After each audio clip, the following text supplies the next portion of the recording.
I want to turn the light all the way on. I don't know if it'll do anything, but my face is half in shadow at the moment, and I don't want that to be a thing. I mean, it makes the part of my face that's not in shadow brighter, but half of my face is still in shadow. We'll pretend it's artsy.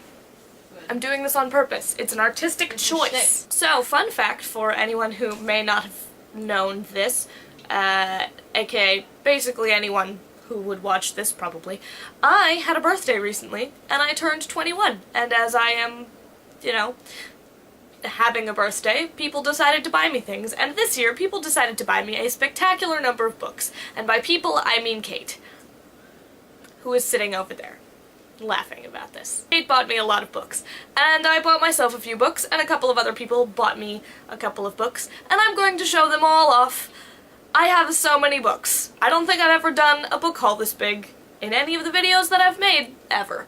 So, here goes. First, I'm going to show you gifts that I got from a few of others of my friends who are not Kate, because I wanna, and there's only 2 of them. The first one is I got, Angels in America Part 2, Perestroika, by Tony Kushner. This is a play. I got this from a friend of mine. It wasn't technically a birthday present because she's been saying she's going to give it to me for like a year, and she just hasn't. But yeah, I received this in the week of my birthday from a friend, and it was a gift because she just happened to accidentally have 3 copies of this play. So I'm considering it a birthday present. The next thing is Tequila Mockingbird, which is Cocktails with a Literary Twist, by Tim Federal. I'm not entirely sure how to say this. Anyway, this is a cute book of drinks that are also literary puns. As a 21-year-old, you know, adult, my friends decided I needed this for my life. So, alright, now I guess we're gonna move on to the gifts I got from Kate, because there are so many of them. The first of which is this book, which is the vocal and chorus parts from Bye Bye Birdie. It's just a book full of music, and I think that the typography of this book is absolutely fabulous. I think it's beautiful. So that's fun. That's a fun thing. The next thing that I got from Kate is the first 4 books in the Game of Thrones series. So now I own A Game of Thrones, A Clash of Kings, A Feast of Crows, A Feast for Crows, A Feast for Crows, and A Storm of Swords. So I have these 4 giant books now. I've technically read the first 2. I borrowed them from other people, but I own them, which is half the battle of me and books, is owning them. Owning them and reading them. Those are the 2 battles. Alright, and then the next part of my present from Kate is 10 books out of a series, 10 books from the same series. I don't remember what this series is called. It's by a woman named Mary Janice Davidson, and she found these at a thrift store somewhere, and decided to get me all of the ones that they had at the thrift store, which is books 2 through 6, so that's Undead and Unemployed, Undead and Unappreciated, Undead and Unreturnable, Undead and Unpopular, and Undead and Uneasy, in that order. I specifically figured out the order so that I could show them to you in the right order, and also so that I could read them in the correct order once I get the first one. Anyway, then we skip book number 7 and go straight to book number 8, Undead and Unwelcome, and then Undead and Unfinished, Undead and Undermined, and Undead and Unstable, and finally Undead and Unsure, and all of these are from the same series, and I have so many of them. But I still need to find the first one before I can even begin the series. So, we'll see. I think they have it at the library, so that might happen soon. And then the last thing that I got from Kate are not actually gifts, they're books that she's loaning to me. Which is, there are so many. So many! Okay, so she's loaning me The Lost Hero and The Son of Neptune by Rick Riordan, which are books 1 and 2 in the Heroes of Olympus series, which I haven't read yet, but now I have books 1 and 2, so I can.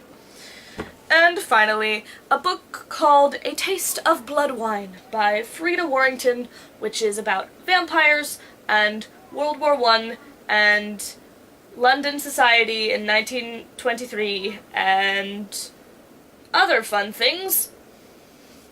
That's all I know. I haven't really read the back of this book that closely, but the cover is gorgeous, and I hope it will be a good time. Alright, then I guess the last part of this haul is books that I bought for myself because I went to a thrift store right around my birthday and got myself a few things. So, the first of which is another chunk of a fantasy book. This is The Sword of Shannara by Terry Brooks. The next book that I got is The 7% Solution, being a reprint from the reminiscences of John H. Watson, MD, as edited by Nicholas Meyer. Seems like a lovely meta book that is pretending that that Sherlock Holmes was a real person, and that John H. Watson was a real person, and that this story has been found after so long, like somebody found it in an attic somewhere that John H. Watson used to occupy, and has edited it and is printing it. So I think that'll be fun. I think that'll be lovely. All of the outside stuff indicates that it's very meta, and that sounds like a lot of fun. So I picked that up. The next book that I got is this cute little thing, which is Time Stops for No Mouse by Michael Hoy? There are too many vowels in your last name, sir, and I don't know how to pronounce it. So I apologize, but I don't. And this book is about a mouse named Hermux, who is falling in love with another mouse, and has a pet ladybug. Like, that's adorable. And I'm pretty sure it's a mystery. It just looks like a good time. I'm here for it. I'm here for cute mice novels, I guess. The next book that I got is A Total Waste of Makeup by Kim Gruenenfelder. Anyway, Kim Gruenenfelder, Total Waste of Makeup.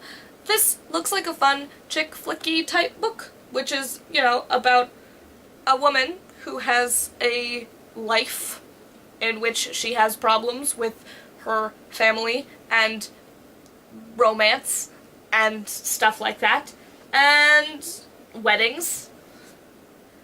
You know, chick flick material. It seems pretty fun. I thought that would be a nice thing. And finally, I picked up a book called The Perfume Collector by Kathleen Tesoro. This book is set in 1955 in London, and it is about a woman named Grace. I remember reading the back of this when I bought it and deciding that it was interesting, but I don't remember what it said anymore. Anyway, Grace gets a letter and is like, hey, you've inherited some stuff, and then she finds her way to a perfume shop in Paris, and things unfold from there, and it looks fun and cute and stuff. So that's nice. Anyway, that's the ridiculous number of books that I have acquired over the course of the week of my birthday. So that's so many. I'm not gonna try to hold them up in like a single stack. You know the way that everybody does it, where they like hold them all up in a single stack and they're like, look at how many books I have. I'm not gonna do that because it's so much. It's so much, and I don't feel like trying. Alright, well, that's that for now. I'm gonna go back to reading for the Booktubeathon, and I will see you soon, probably. Peace, bye, see you later. Endings are so awkward.